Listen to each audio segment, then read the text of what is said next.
Hey, everybody, welcome back to Gardens of the Untold Story. I'm your host, Ken Somerville, my co host and good friend, Andy Lopez, the Invisible Gardener.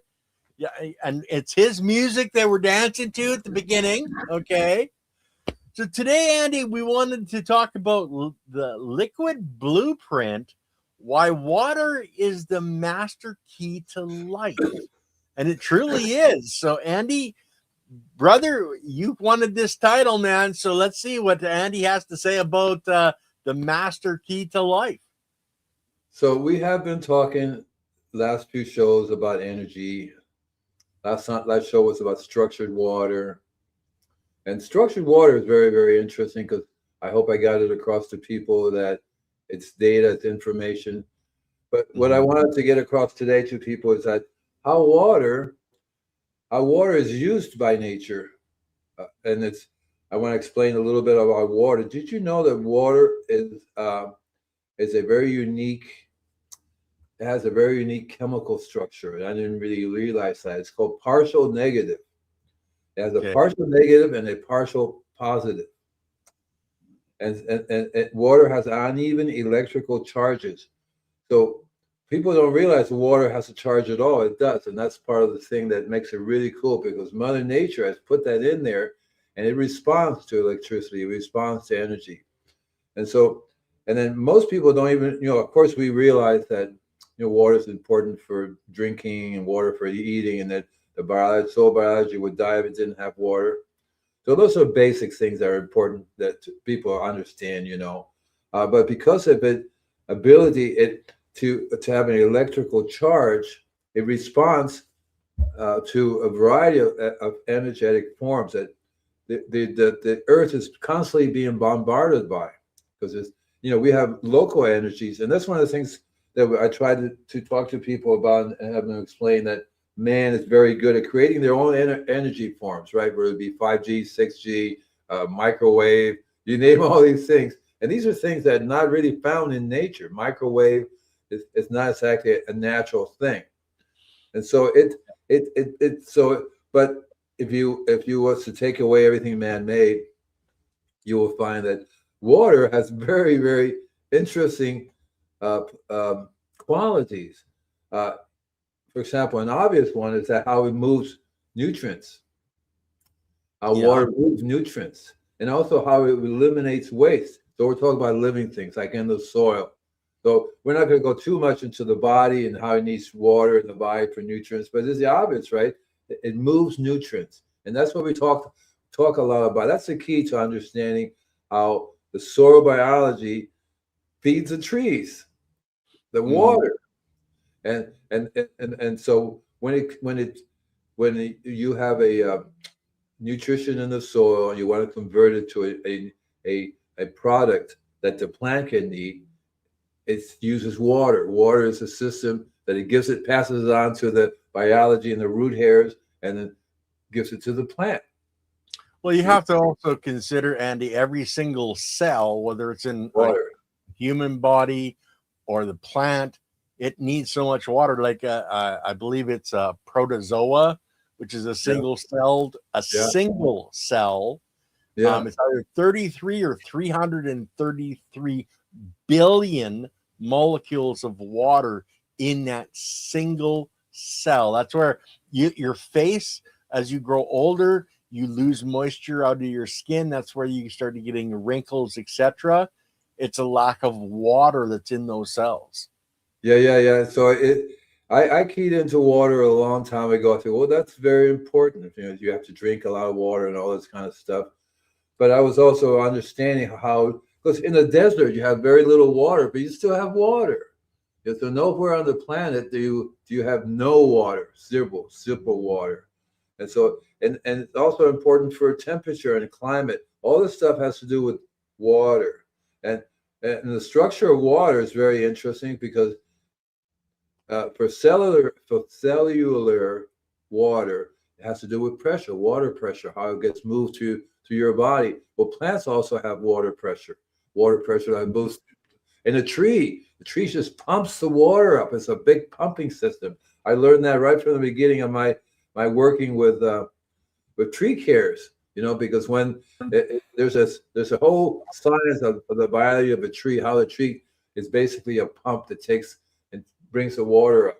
So water, because I talked a lot about how Mother Nature uses sugar. Well, water and sugar go together because water gets dissolved in the sugar and takes it up. So, and you mean the sugar gets dissolved in the water? Yeah, the water, the sugar. What did I say before? You said that the water gets dissolved in the sugar, and it's the Yeah, sugar. that sounds like a good thing. Yeah, it's the sugar gets dissolved in the water. But you have to excuse me. As I get older, I go backwards. Upside down too, I heard. Yeah, like a bat hanging. Oh yeah, I used to do that upside down thing, but it's not much. And so when we talk about soil biology, there's a whole bunch of different things that live in there, right? And they all use water. Water is a literal lifeline for this ecosystem. Without the water, you wouldn't have the system. We wouldn't have biology, and we wouldn't have us. We wouldn't have trees. We wouldn't have plants. Everything uses water in an amazing way. And I like using the examples of water in terms of let's see, I got my little phone is doing something weird here. I can't see it. And so interesting is that the soil particles have a water film on them as well, and the microbes use that the film of the water to travel through the soil, because they don't swim in the earth. They swim in their little water pools that they have in there. It's very, very interesting as well. And so microbes, and here's an interesting thing: soil microbes soil biology live inside microscopic films of water. It's really very cool. See, you know what I mean? And I talk a lot about it's important to get a city filter, water filter, right? And so why is it so key to life and vitality? Exactly, and not just for us humans, but for everything. You see, and so when you have so that's one reason why city water that without the filter, it's not good for the biology, because the biology is not drinking it; they swim in it, and they drink it. But that's something that we need to understand. And I wrote down here: drought death. Without water, microbes dry out and die. They don't exactly die; they go into hibernation. Yeah, stasis. Yeah, and when the water comes back, they recover, which is really cool. So that means that basically, when I tell people you have dead soil, no, everybody's asleep down there. And the further down you go, the more they don't react to the closer you are to the surface. You have the heat, you have all these chemicals, all this kind of stuff. So there's usually something down below still surviving. I was reading a book the other day about how far down you can go to find soil biology. And the further down you go, you find this soil biology is actually millions of years old. They haven't been brought up to the surface in a long time. And that's very, very interesting too, I found. And the lady she was studying that because she was realizing this is what we need to understand the biology on other planets. Because when you go out to other planets, you're scraping on the surface looking for biology. You're not going to find it there. It's probably just miles or whatever below the level. Ionized water and essentia. Oh, who's this? No, baloney Mahoney. But yeah, the Los Angeles water smells. I fact because I live in the prairies, our water doesn't generally smell. But I know when I go out to the ocean, either to British Columbia, etc., that you can really get a smell to the water. So it's a key. It's a key. I have natural gas, and I have I had what's called a tank farm here. And when the big trucks were running down the road, I would literally get the natural gas smell, that rotten egg smell coming from my water. So yeah, it's very easy to get that. When I was young, they weren't adding stuff to the water. And especially when I lived in Cuba and Puerto Rico, they caught the rainwater. And so in those days, that was clean water. We didn't have the acid rain. We didn't have to worry about all these different chemicals. But nowadays, water is number one problem with our soil biology being in the shape that it's in. But everything's right up there. Number one, you know, you have chemical fertilizers, you got chemical herbicides, fungicides, you name it, right? And then we have viruses that we create, right? All these different and then medicine, and then there's forever plastics and forever chemicals, and so it's like, and they use the water system as well. They use the water to survive, to spread, right? Mm-hmm. I was reading about ocean water, seawater is radioactive. So it's like, what the heck, Me right? at all. What the heck? So it's so nowadays water is just not just water anymore. You have to look. Most people understand that they have to.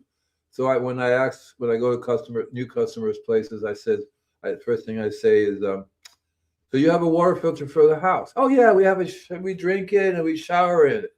Do you have a water filter for the property? No. And I said, why? And they say, why?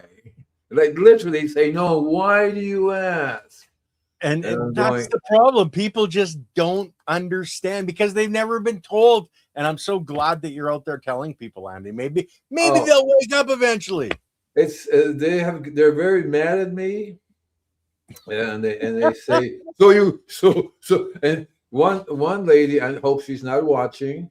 If you're watching, I'm not mentioning your name, but she decided to use the water filter company that's already having water filtered for her home. I said, don't do that. It's going to cost you more.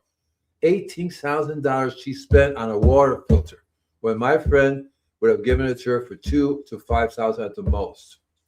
Yeah, because you don't need, it's the same thing, but I guess for indoors you can charge a lot more than you can for outdoors, And so, but it's to me it has become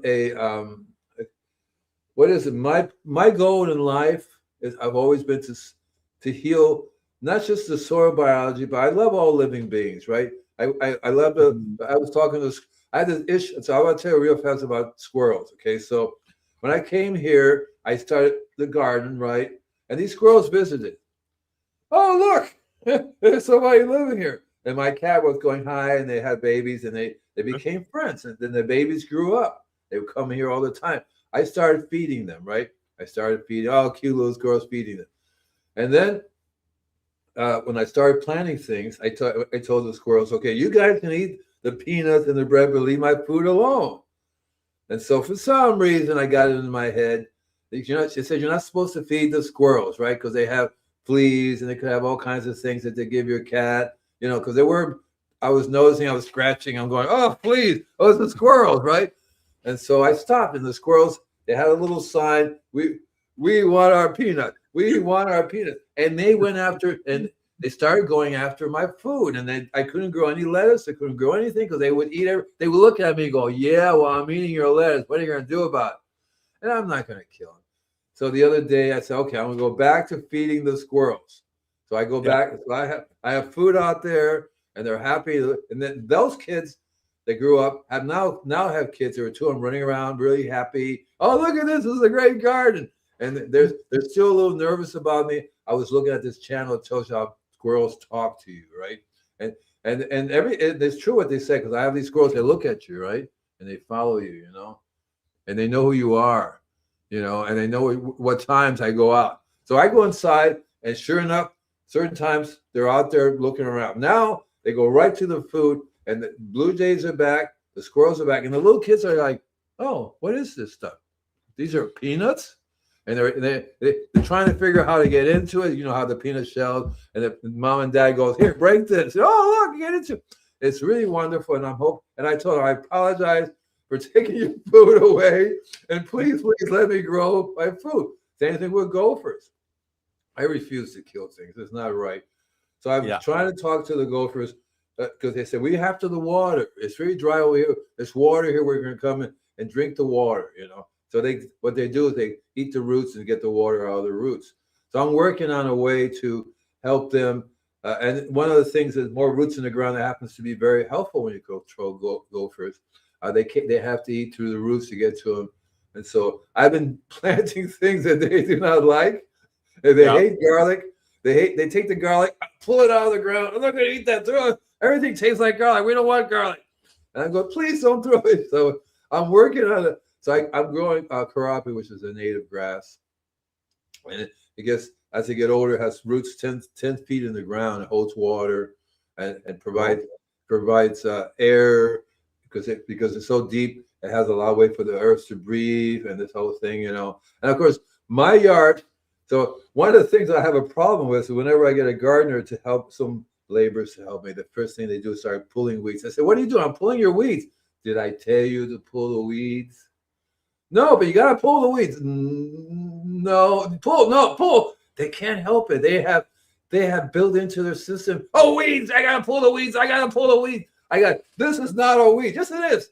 It's so funny because everywhere they go, everybody says, pull the weeds, throw them away. I said, yeah, that's what I'm supposed to do. No, I didn't tell you to do that. I don't want you to think. And then they walk on it like it's not alive. You just destroyed all these. Well, they're just weeds. So, they particularly hate dandelions, which are considered weeds. But I said, I planted. You planted dandelions? Why would you do that? These are weeds. And I don't want to get carried away about my water thing because me, I could just babble forever. But I also, so anyway, with water, one of the things that I have learned about in my billion years doing this. See, I had a list of stuff we're going to talk about, but I'd rather just wing it because it's much more natural for me to be talking about. And of course, you guys have questions. Just feel free to pump them out there, and my right hand here will pull them up, or Silly will pull them up. I'm glad to answer questions for you. But to me, the water, it happens to be water is so amazing that it has these structures already built into it. Because when you look at nature, Mother Nature either put them in or is using them because it's there. One or the other, right? I can't tell which came first. Was it just plain water and somebody came along, blah, blah, blah, and changed it? Or was it already changed and Mother Nature says, let's do that? So I think somehow together, water ends up where we're at now. And water, you got to remember, Andy, that water didn't actually exist on this planet. It was a progression of the planet that actually put water together. Yeah. So I was reading about biology that created water. One of the things they did, because there's several ways the water will come. The theory is meteorites will bring water from other planets or whatever, and crashes, you have water, but the scientists have found in Hawaii, down where the lava is coming up, this biology that actually generates water. And they realized that, I don't know how they found, what did she say about dandelion? Yeah. They're very good for us. And actually, Pseudomonas merengue, I'm probably pronouncing that wrong, but that's in the air, the soil, the whole 9 yards, and it's that allows rain to happen. It gathers the rain, and that's biologically, it collects those molecules until it creates enough abundance to actually start a rain event. Yeah, this whole bunch of systems together to provide us with this clean water. And what do, right? We just have to pollute the water as much as we can, whether we put toxins in the air, so when rain falls through, water absorbs things. So when it flows through toxins, it's going to absorb the toxins. By the time it hits the ground, it's not the water you were drinking before. You even have to pollute, you even have to filter out rainwater nowadays. It depends what part of the world you live in, right? But one of the things that I have discovered, which is really, really cool, is that the water has a sound, has a frequency too. So in Mother Nature, when you have the thunder, that thunder generates the energy that gets absorbed by the water. And it's not a coincidence that all this thunder rains, right? So when it rains, you have this energetic water, which is a really cool. You can literally and the energetic water is pure water. It doesn't have any chemicals in it. It actually repels all kinds of toxins, and you can actually get but it has to be connected to the thunder and the lightning, right? You know what I mean? It energizes everything, cleans it all up. And that is absolutely amazing. In terms of human beings, animals, birds, all those things, they take it directly that way. I think birds, when they fly, they have a little bucket to catch the water, you know what I mean? Don't let it hit the ground. Don't let it hit the ground. And in the old days, yeah, the ground, and even the ground is like filter. It's a filter for toxins. The biology in the soil will filter out the toxins and convert it. But I think it's just being overwhelmed with all these different chemicals, and you know, it's a process you can't really, because people say, why do you have to come here every month? Well, if you stopped producing the chemicals, that's why I was talking to a lady today, and I know she's probably watching, and I know if I should say it or not, but she's using a chemical fertilizer that she swears the biology, it's made so that it breaks down, the biology breaks it down. It's supposed to be, it's still a chemical fertilizer, and I don't know anything about it. But it doesn't sound, it sounds very suspicious to me that the biology would love to break down this chemical fertilizer, and that it does nothing does no harm for the soil biology, because otherwise, well, there's probably chemical fertilizers out there that are really so bad that the biology won't touch it with a 10-foot pole and kills it.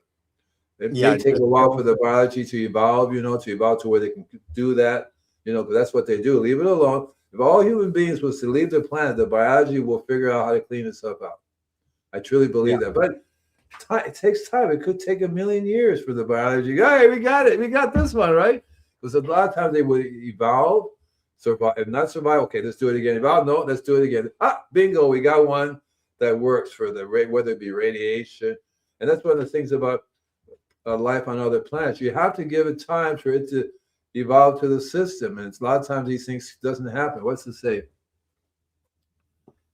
The ultimate solvent. That's right. It transports nutrition. This is our AI. We have our own AI. It sells and regulates temperature. You got it right off of my phone. Oh yeah, you got it right off of my phone. Yep. And urea-based fertilizers are yucky. And we do have some questions, Andy. Huh?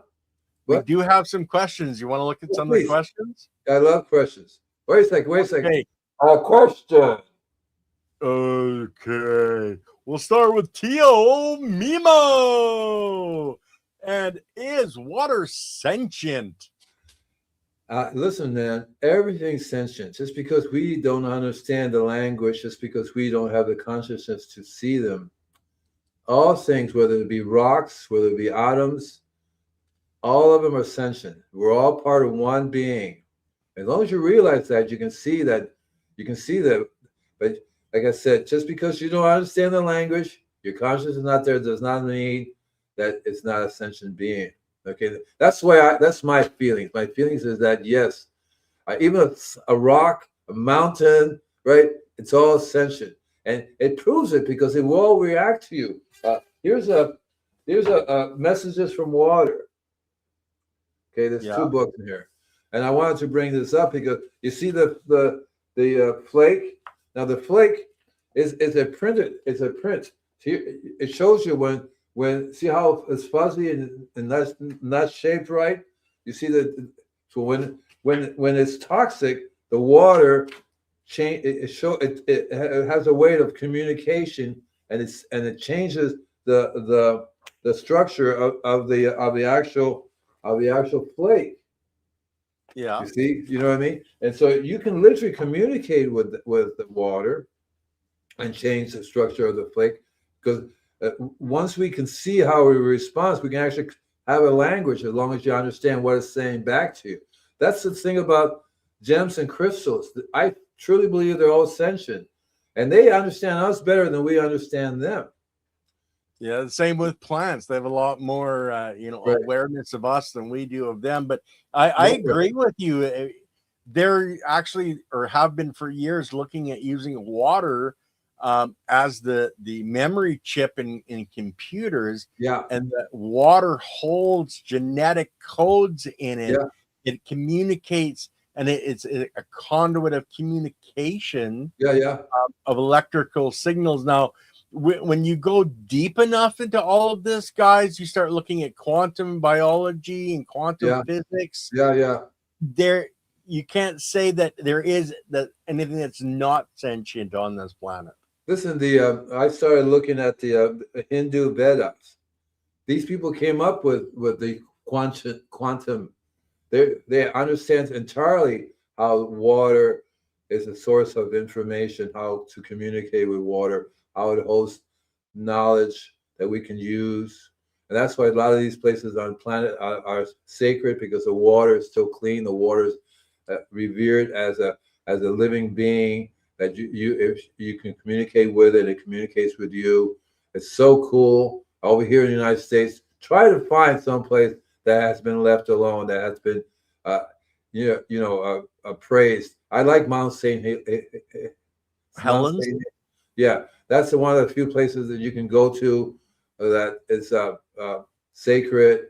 That people, the water is clean, and I treat it as a living being. When I drink, I say, "Thank you. How you doing? I want to eat you now." Sorry. Well, you look at Antarctica, they're finding microplastics in Antarctica. So is there a place that's truly clean? No, I don't think there is anymore, but no. can we have enough biology in our stomachs to break that stuff down? Well, yes and no. It depends on if we have healthy biology. But let's go to Serena's question here. And we got kind of a It better not be a joke. No, I just transplanted a butterfly candy bush, and no, it doesn't have candy, Andy. In a resin whiskey barrel planter after putting a lot of grass. What kind of fertilizer does it need, since grass has a lot of nitrogen? Well, see, here's the thing. See, you want to stop thinking in terms of fertilizer. That's a problem. We're taught, well, there's something we can add to the soil. But the way I think about it, and I've always had, is instead of keying into one thing, key into the main thing you really want to do. You want to get your biology going strong, because the biology will provide whatever it needs. See, when you have something that already has high nitrogen, you don't need a fertilizer with any more nitrogen in it. What you need is a fertilizer, if you want to do a fertilizer, with more trace minerals in it. And the best way to do trace minerals is to get biology rich in trace minerals and give it that. So make sure you're providing trace minerals to your biology. So that's why I have a worm farm. I add after the worms give me the leachate, I add trace minerals to that and let the biology break that down. And that's what I use on the grass. People say, "What makes my grass? Why are you spraying that makes my grass so beautiful? What kind of fertilizer you use?" I don't consider biology a fertilizer. No, See what it's I a mean? life form, It's or a life actually a form. multitude of life forms. Yeah, right. It's such a blend of all these invisible gardeners in there, right? And they make that grass so. And it's like I'm spraying it, and right behind me you can see the color change. People say, they have a video as you walk, it changes the color literally just as you go, because it's like the plant is waiting. I'm thirsty. As soon as you get the water, you get it. That's why foliar feeding is such a key to making things grow. And Super Tinker says, my indoor yeah, plants like classical music. They yeah, don't mind when I hit notes wrong either. So yeah, the plants, they that vibration, guys, energy, frequency, vibration. That's why the rain. You said that it's a much better water. It's getting that energy out of the atmosphere. So that's where Dr. Emoto found that when you project positive thoughts or negative thoughts, it changes the structure and the look of the water. That's energy, frequency, vibration. Everything needs energy, frequency, vibration. You keep positive, you give positive to your plants, you give them that positive energy, that love. All of a sudden, your plants are going to be a lot happier too. let me tell you a secret. So when Ken said that I wrote the song that we're listening to, When I started, the reason why I started doing the music was because I would put into it a frequency. And I've learned one particular frequency in general is what everything responds to. Anything alive responds to. And it changes the water in our bodies, right? The water in our mind and our brain, and the water in the plants. 582 is a very specific frequency that really it causes instant changes. Scientists and doctors are studying it by listening. So it's the same frequency when the monks are meditating. And when they're humming their om, that's the 582 right there. So we already have it built in within us to create this frequency. I just wrote a song just last night, and it has I usually have it in the background because people don't. What is that strange noise? Oh my God! That's good. But now I'm putting it right in their faces. Hey, folks, this is right in your face, and you're going to have to pay attention to it because that's the key. If you ignore it, your body will listen to it, but your brain is not listening. Your brain is going, right? Mm-hmm. And everything breaks down to a frequency. If color is a certain frequency, frequencies are a certain color, you know, and waveforms, etc. That tuning a guitar or piano, all those different frequencies. But Serena came back with something here. The instructions for the butterfly candy bush say to use slow released fertilizer like osmoca, or whatever. Yeah, what is something similar biologically and organically that I can use? Biochar or what else? Again, I like you, but you're stuck in a certain realm here, and I will tell it to you again and again and again. The biology does not have fast release or slow. Biology is always a slow release. Biology will give you what you need, not anymore. It's not like chemicals that you have to have slow release because you have chemicals or fast release, right? The chemicals just it's sucked right in your plant and yourself, like sugar, right? Take sugar, you can't slow it down. Your body goes, so if you want to just key into having a wide range of biology, not just one particular thing. You want to be able to tap. You want to allow Mother Nature to pick what biology wants to do. The rest of the biology go off of there and do something else. But these guys are the right ones who say, okay, you need this. Let me give you this. Here, take a little bit of this. Take a little bit of this. It doesn't shove it down your mouth. It says, take what you need as you need it. That's what's so good about it. And so that's what's so bad about chemical fertilizer. It says, inject, take it. And you go through this. Higher the stress, the greater the pest. We talk about refractometer. You talk about, and so when you give it chemicals, whoosh, they get this rapid growth and it looks really good, but man, it's super stressed out, and the bug in the universe is going, you're dead. you're out of it. See, that's what you have to key into, okay? Okay, Tio Mio thinks you're on some refined sugar and you're twitching and yelling, Andy. Yeah. It's I have a refined energy, a refined energy. I just take energy, and when I lived in Costa Rica, I was a breatharian. I went a long time without eating because the energy is there. You suck it in, And that's my next door neighbor. If you hear the drumming. And he should be watching the show because normally he watches it. So I guess he didn't get the notice.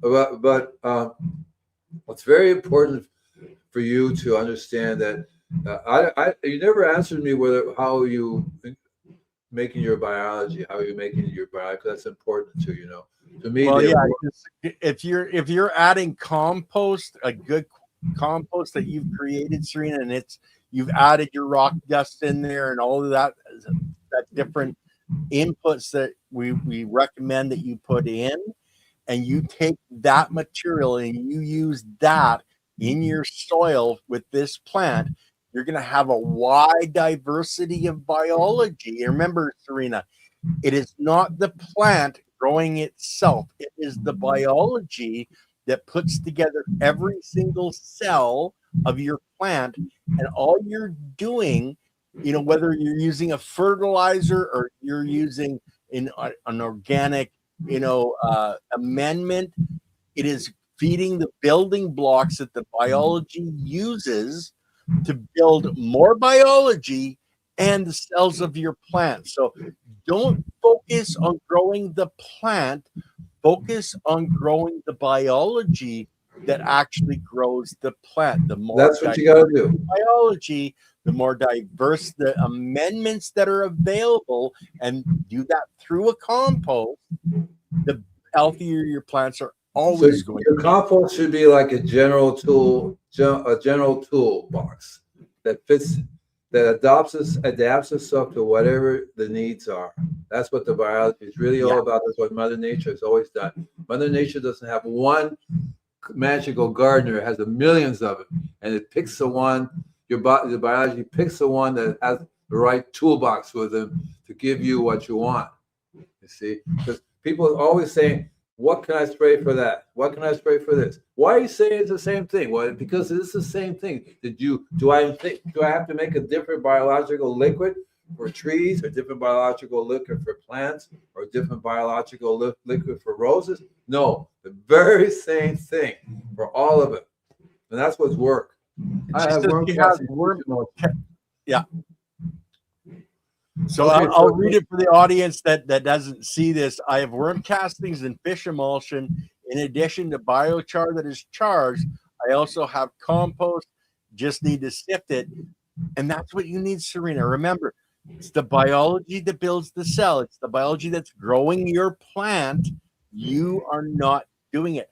Feed the biology. Give the biology all the things it needs to make healthy cells to have a healthy plant. So you're not giving it all the things it needs.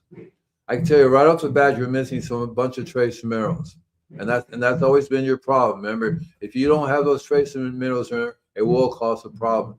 So C90, SEA90, put that in your mixture, in your compost. Put rock dust in your compost. You see, normally Mother Nature gets it. You have to think like Mother Nature does.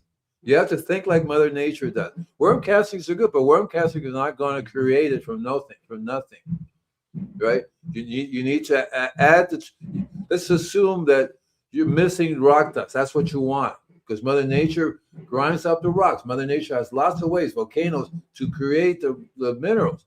So everything you're doing there, you're lacking.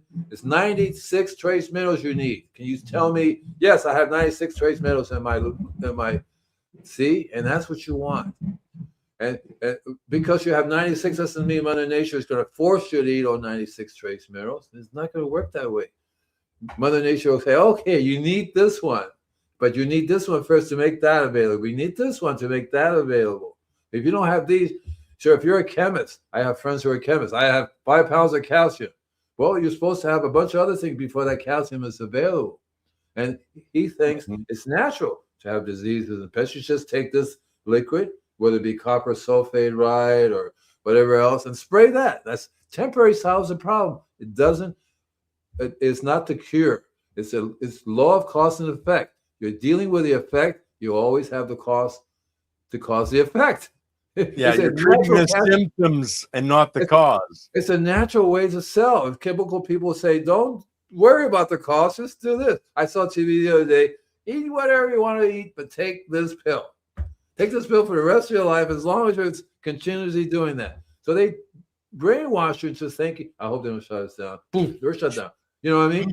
And that's what you have to do. You have to think outside the box. Okay, he's saying I need that chemical to spray that. Because when I grew up, I fell for it too. Okay, so if I take this calcium sulfate or whatever there are lots of different organic products on the market that you take to deal with the effect.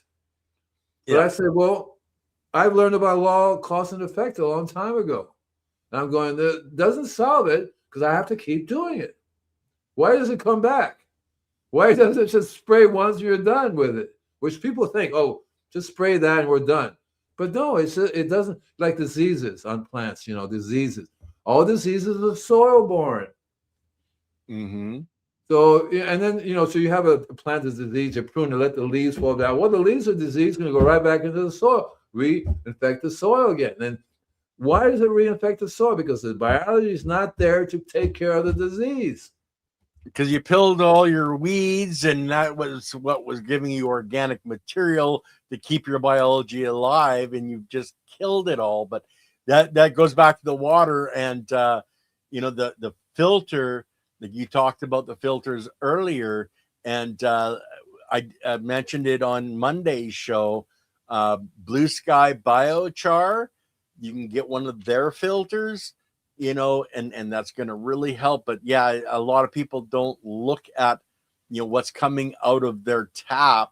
I'm lucky I'm on a well, but yeah, if you're on any type of municipal water source where they're treating it, you need a filter before you run your sprinkler in your yard for your grass. But let's Lucas wanted to know, hey, my question is, what is Uncle Andy's favorite food?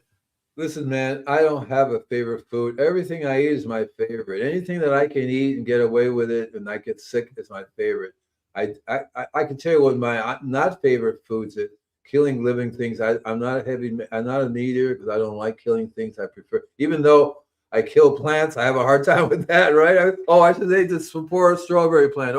But that's why I like the fruit. I don't kill. I prefer to eat plants that give me their food or fruit, right, without killing the plant. I love herbs, but when I lived in Costa Rica, I was a fruitarian. I ate all the fruit because I one of my favorite things is avocados.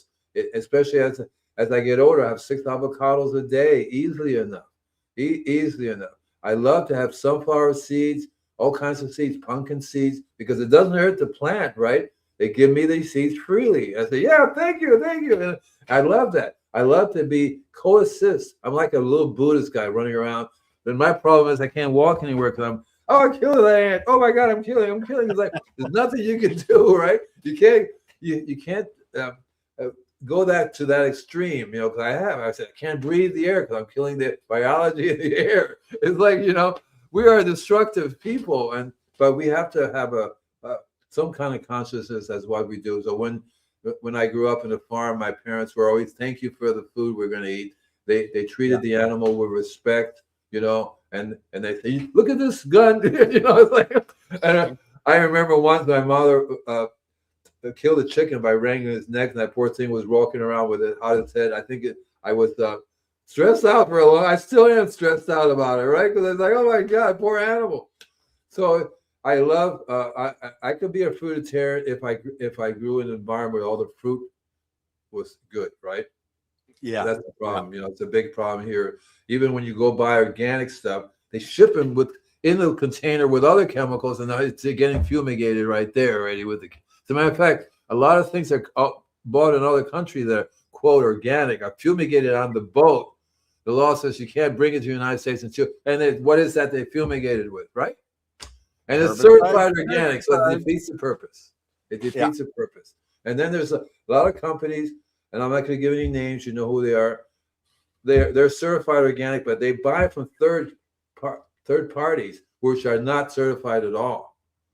Yeah. So you're going, wait a minute. So your product is organic, but I found out you buy it from this company, and they don't do anything organic. So and you're just packaging it and putting your name on it. But yeah, that's a real issue. But let's we got 3 questions here. Okay, let's go for it. Does peat have nutrients or properties that benefit the plants, or is it just a good medium to mix in other organic inputs compared to, let's say, black dirt? I would stay away from peat. There's only a certain amount of peat bogs are left, and they're digging them up, causing environmental issues by digging up the peat bogs. Peat bogs are millions of years old, and they should be stayed in the ground. A better product is coconut coir. When they take coconut and they have this product that's made from coconuts. That's a wonderful stuff. That actually has the biology of the coconut and the nutrients in there. So I would go that route instead of using peat. What the peat does is aerates it. It brings the soil pH to a more balanced way. Which so now in the coconut coir, COIR is very inexpensive because you have obviously there's lots of coconuts being produced out there, and that's the way I would go. Okay, now And now it's my turn. The peat, yeah, it doesn't really have a lot of life in it. It's generally dried out that they're scraping out. Sphagnum peat moss, and that's what the type we have in Canada. It actually is regrowing because it's still alive. A lot of the peat Yeah, bogs are cool. ancient; they're dead. There's no Good. biology left. Good. Some of the different sphagnum, it Good. does still have life in it. Yeah. Depends on how it's shipped, etc. Look for that. As Great. for the cocoa core, there's you have to be careful who you're buying from. Exactly A right. lot of it is being stripped off of the coconuts, thrown on the ground in huge piles. They're driving machinery over it, etc. Yeah. So you're getting a lot of fumes. You're getting a lot of iron, Yeah. cadmium, nickel. A lot of heavy metals can be found in there, oils, etc., that are dripping from the machines. So just be aware of the source of where you're getting it. Check into it. I know Leighton Morrison has mentioned a company that he has that they are a lot more careful. Also, coconut core, I found you can have a lot of salt in it, and Yeah. you can get an overabundance of salt, Yeah. so you need to Yeah. wash it. Yeah. But yeah, it's a real conundrum for what you want to use and what's good to use. But I think we covered that question. We'll The hit best the thing to next do is one. make your own. You can make your own at home from different things that you have in your garden. Well, if you have aged wood chips, Yeah. you can use wood chips to fluff up your soil, Yeah. etc. Yeah. But yeah, it's I use everything's got good and bad, Andy. I use pine needles. Yeah, My place as is long full as of they're pine not. needles. Yeah. Okay. Next one. Anyway, well, let's hit the next question here. What kind of foliar is good for a fresh planted cutting? Okay, so I think I had mentioned that already before. So when I make my foliar sprays, it's just one spray, and it works for everything. That foliar spray, it's a very complex biological and minerally rich product. So whatever you spray will use what it needs. So if you have whatever plant you're growing, whether it be vegetable or whatever you foliar sprayed, it will take what it needs. The rest of it goes back to Mother Nature. It doesn't do any. It doesn't need it. So you don't need to concentrate on what particular foliar thing to use. If you have to concentrate on something, use something biologically rich. Milk happens to be a good foliar spray. I do coffee, cream, and sugar. That's a great foliar spray. Coffee, of course, is all organic. You want to get organic. I use cold brew coffee. The only reason why I do it, that's a foliar spray. It's a combination of the caffeine will prevent. When I go to people's properties who are not, the properties are not healthy, you have to do something for immediate care. You have to do some. The biology works really, really well because they'll tackle anything from whiteflies to diseases. But if I know particular it's a disease, for example, then I know it's a calcium deficiency. And even though there's calcium in my liquid, I can add some milk to it, increase the calcium. There's also all the different kinds of biology you can make sprays from: organic wheat flour, organic rice flour, organic corn flour. There's one more I'm missing. It's rice, corn, rice. Oh, I'm missing one in there. I forget what it is now.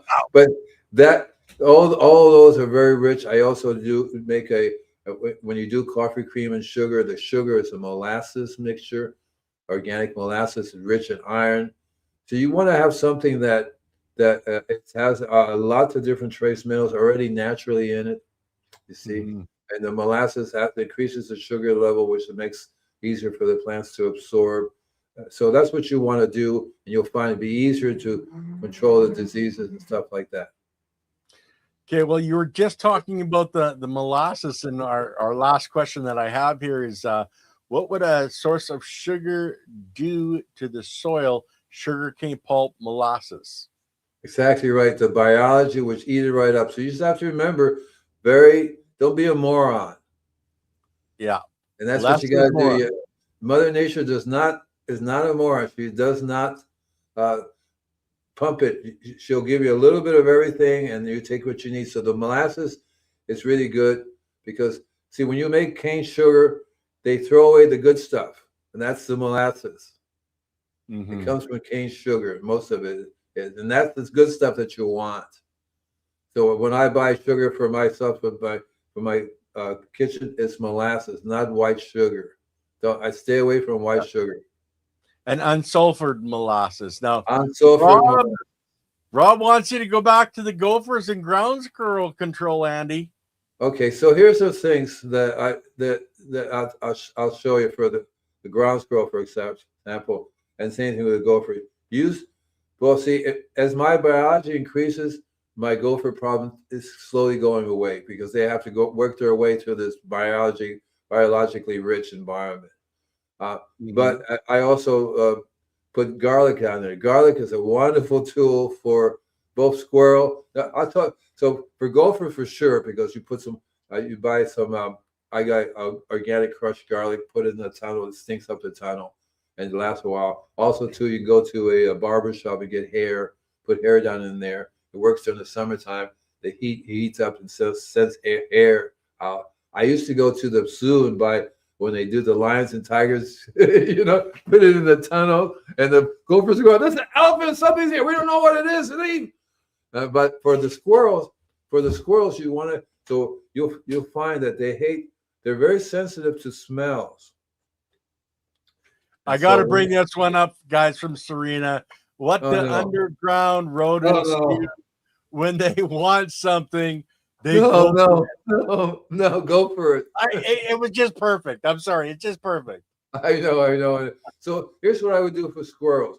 Grow a wide range of herbs. They hate oregano. They hate lavender, peppermint, spearmint. They smell that and they go, okay, let's go over there. And you'll find that and all throughout history. There's another one. Oh, Tio Mimu, gophers like grenades, I heard. Yeah, so one of the things when I was young, I didn't use grenades, but I had a big speaker system. I put it on the ground and played music like Grateful Dead or whatever. Boom, boom, boom, boom, boom, boom, boom. They were out. So was the cats, and so was everybody in the neighborhood. Could you come down and stop with the noise? So it's sound, But grow herbs. I have 21 different kinds of herbs: lavender, peppermint, spearmint. And so I was trying to grow tomatoes, and the squirrels would come around. They're trying to get to it, and they can't get to it because I grew right in the oregano bed. The bed was oregano in it, or lavender. And you can also, the garlic is a very good. It's a product called Garlic Barrier. It has 1,000 bulbs of garlic in a gallon, so it's very concentrated. You can make a little bit in water and spray. But if you have a garden, make some tea from the oregano, make some tea from the lavender, make some tea from sage, tea from peppermint. Peppermint's good for you, but you can spray it. You'll smell that pepper. If you can smell it, they will too. You don't want to kill them, but you want to use their nose against them. And that really works. So you learn how to spray. But you have to spray it on a regular basis because it goes away. Best thing to do is grow it. Grow it everywhere as a barrier around. They have to go through that, The last thing they hate, honey, I'm home. You spraying like peppermint or garlic again. Oh, no, right? So they hate that. So Crafty had a question. You like corn flour. It's hard for humans to digest, correct? So would it actually be good in the soil? Oh, yeah. So corn flour is one of those things that has the biology that breaks down really, really super slow. So rice flour gets broken up by the biology almost instantly. They get in there and they just chop it up. Because remember, when you rinse the rice, you have the lactobacillus, right? In the rice. And that's available right away. Whereas the corn and the wheat, corn is the longest. It takes several months for it to slowly break down. And the biologist breaks it down real slowly, a little bit. The wheat takes about a month for it to break down. The rice flour, it's gone within a week. The biology eats it, and we want more. So you want a blend of those things. That way they have something down the road continuously feeding, and that's what you want. And corn is fine as long as you not get genetically modified corn. Your body cannot digest this stuff. They just can't. Mhm. You should read this book called, actually, it's a movie, All About Wheat. And they have another one called All About Corn. It just says, this is not what we grew up with by human beings. I mean, to thousands of years when we ate corn. We didn't, this is not the same corn, not the same wheat. Yeah. So we got one here. I wonder if flavored coffee grounds are good for compost. And Lily's basically said, a lot of those flavors are chemicals. So Yeah, yeah. It wouldn't be good. No. You just want to get unflavored. You want to get organic coffee grounds, unflavored, right? And use that. And that's perfect. You can even, you can, if I have my worm farm, I buy 2 bags of coffee. And you want to get light brewed, not dark brewed. Dark brewed has to kill the good biological biology. And you want light brewed, especially for your body. It's also for the worms. So I take the worms love. So when I do coffee, I found out that I make coffee and then I give it to the worms. Are going, there's hardly any good stuff in here. You took it all. Oh, sorry. So I buy one for me, one for them, and I sprinkle the coffee without brewing or anything right into the worm farm. They go nuts. You see them eating it. I did a sample. I put a little hole and put coffee, and they just went in there because you think about it, the caffeine, they just dig their way through there. Oh yeah, coffee.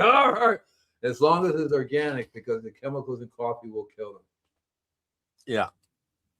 So for the ground squirrels, we're going back. Can I use ferrets? Well, like you can do whatever you want, but if you have a good relationship with a ferret, unfortunately, I don't think I've ever seen a ferret attack a squirrel. It would destroy the poor squirrel, and I wouldn't like that. Yeah, so I know think that you can use them for rats anyway. I think you should just have a communication with your squirrels. Listen, I would happy feed you some peanuts, happy feed you some things. And then the way you tell them about this stuff is, I'm going to spray this area with peppermint, with spearmint, whatever it is that you want to spray. Like I said, grow the herb around, plant in there. So they have to work their way to get to your food, right? And they don't like that. And that's a much better approach than to try to do any harm to any of them.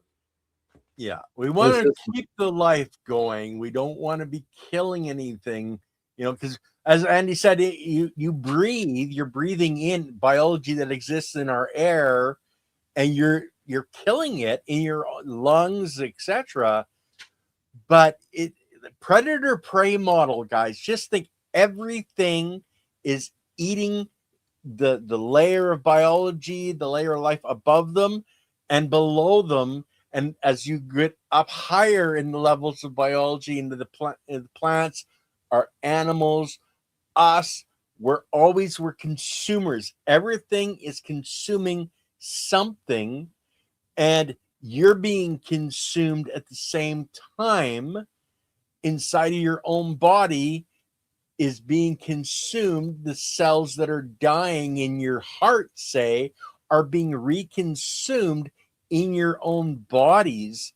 So predator prey is a thing that's happening in everything we do, in everything that we eat, in everything that the animals eat, the plants, the biology in our soil. Those single-celled organisms are there. They're not just mining rocks, they're eating each other as food sources. It's that cycle of life that you have to remember exists and runs full time, 24/7. It's always there. So don't get caught up in that, I don't want to do this, I don't want to do that, because this is what's happening every second of every day. It's just, that's the way Mother Nature works. What they have now is they compost you when you die. Certain cities are allowing to be compost. You get wrapped up, you put down, so you know that the plants are growing on you, eating you, and converting you. That's a really cool way to go. And by natural flavors, of course, there are lots of different things you can use that are natural rather than the chemical flavors. So I was talking about the herbs. That's one of the best ways to get garlic as a natural flavor. So if you want to discuss it, right? Yeah. Thank you for putting those wonderful discussion. I enjoy doing this. I feel it as an honor to come here before you and to expand my extreme knowledge. It's easy stuff for me. And as I get older, I'm still learning. I'm still understanding all these different things that are going on here. And Yeah. I don't hate human beings, but boy, we are so bad. We're getting really good at just. Okay, did I freeze up or did you freeze up? I didn't touch it. Did you Okay. freeze up? Well, you were What happened? talking and all of a sudden it stopped. So, Yeah, you froze up. I was okay. oh, okay. Anyway, guys, like it says, thank you for coming. Like, subscribe, share. Go to Andy's YouTube channel and subscribe to Andy's Send channel. us money. We want lots of money. If you're coming from Andy's channel, come to my channel. It's all about the biology. Subscribe over here. We have Chiropractic is Sexy tomorrow. So you're going to want to check that out with the ladies. Monday, we've got Bob Buckley, I think it is. I don't want to loss up his name, but he is a creator of a newer product. He's a science out of Cornell scientist, and he's put together in powdered form biology and mycorrhizae, etc. And he's going to be on with Leighton the next 2 weeks because we knew that one show wasn't going to be enough. So you're going to want to check that out with Leighton Morrison on the Soil Matters on Monday. Guys, if you want to help support the channel, hit the join button on YouTube. Make a little monthly donation to help us keep bringing you this information. We've been doing this for 4 years, guys.